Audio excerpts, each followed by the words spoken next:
Seja bem-vindo às nossas conversas sobre fundamentos da administração. Hoje nós vamos tratar sobre a abordagem contingencial da administração. Então, vamos lá. A abordagem contingencial da administração, ela vai discutir, quando vai discutir qual é o melhor mecanismo de administração, qual a melhor teoria, qual é a melhor forma de administrar, ela vai dizer, depende. Às vezes a administração burocrática é ótima, às vezes a administração clássica é melhor, às vezes uma autoritária é melhor, às vezes uma participativa é melhor. Depende. Não tem uma regra fixa de qual seria a melhor. Mas depende do quê? Ela vai dizer que depende do ambiente, né? Do meio ambiente que a empresa está situada, né? Dependendo do meio ambiente, a empresa, ela vai, para que ela possa se adaptar a esse meio ambiente, ela precisa ter uma estrutura ou outra. Por exemplo, em situações onde você tem uma economia muito fechada, né, com o mercado consumidor muito controlado, que não permite a entrada de outras empresas, tudo mais, uma administração burocrática, onde você tem todos os procedimentos normatizados, previsíveis, é a mais adequada. Numa situação ou no meio ambiente no qual você tem uma economia extremamente aberta, né? Aí você vai precisar de estruturas mais flexíveis, né? Então, você vai precisar de uma administração mais flexível, mais participativa. Então, dependendo do meio ambiente, vai ser a forma que você vai administrar. Né? E aí, quando você está pensando no seu meio ambiente, essa visão da ideia contingencial trabalha principalmente com essa ideia da estratégia. Né? Aqui nós temos um jogo de xadrez, né?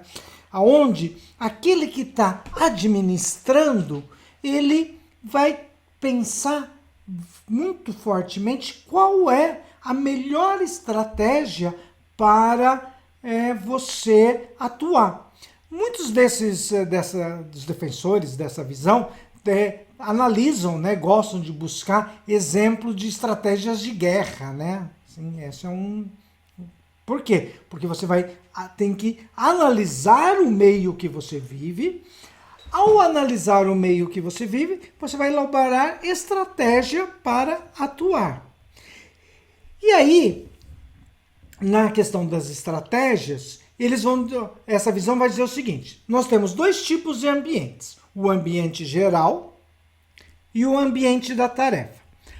O ambiente geral é o ambiente em qual todos nós vivemos, né? Então, se pega aqui o Brasil, né, o estado de São Paulo, onde eu estou, né, para todas as organizações, elas têm algumas coisas que são comuns. Por exemplo, as condições tecnológicas, condições das estradas, da internet, né? A legislação, que é uma legislação igual tanto para quem fornece transporte, como para quem vende hambúrguer, ou para quem para a escola, né? Você tem toda uma coisa. Você tem as condições políticas, né, de um país.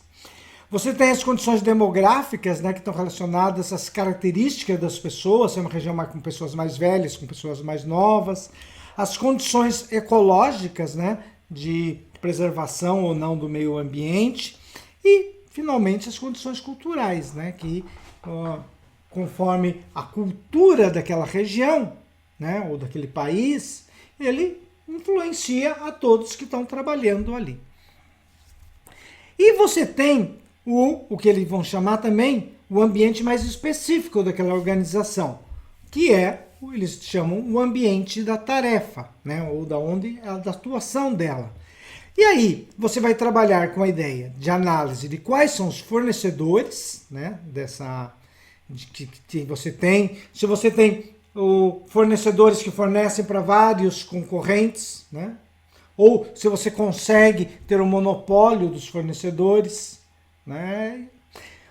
Os clientes, né? Como que os clientes se relacionam, se você tem muitos clientes, se você tem poucos, se você tem muitos usuários ou poucos, e aí você vai, por exemplo, uma empresa de telecomunicações, né, de telefone, o celular, por exemplo, que tem uma quantidade muito grande de clientes, o trato dele é diferente do que outros, né?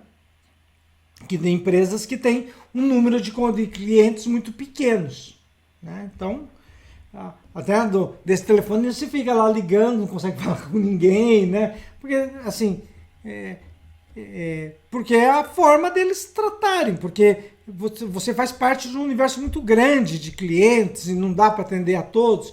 Enquanto que aqui a padaria da esquina tem poucos clientes, né? Então ela tem que lidar de uma forma diferenciada. Aí como que os concorrentes se posicionam e como as entidades reguladoras, né? Aquelas que normatizam aquela atividade específica.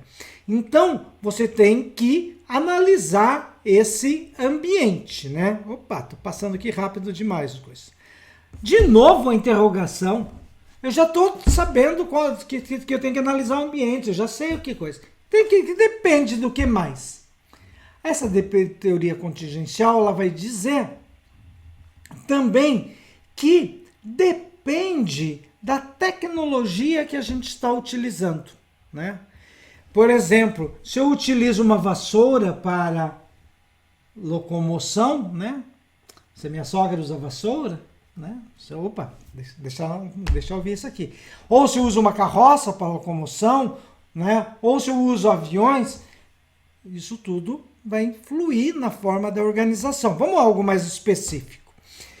Se eu pegasse uma empresa de fast food, né? Que produz hambúrguer todos iguais, né? Todos iguais, certinhos, tal.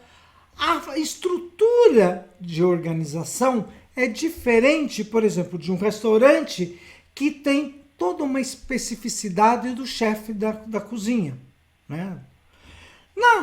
Aquela que a tecnologia é de produção rápida e padronizada de lanches, aqueles que cozinham, eles são mais baixos na linha da linha hierárquica daquela empresa.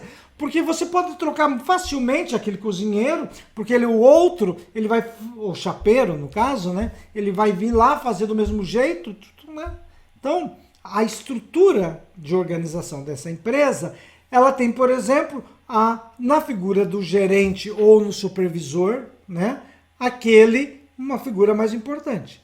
Num restaurante onde você tem lá um prato mais feito de forma artesanal, né? Apesar de você fazer todos iguais, né? Mas depende da arte do chefe, daquele cozinheiro que pôs o salzinho, não sei o que é diferente, papapá. A estrutura administrativa desse restaurante será diferente de fast food, né? Então, além do meio ambiente, você vai ter que também analisar os aspectos tecnológicos que você utiliza, né?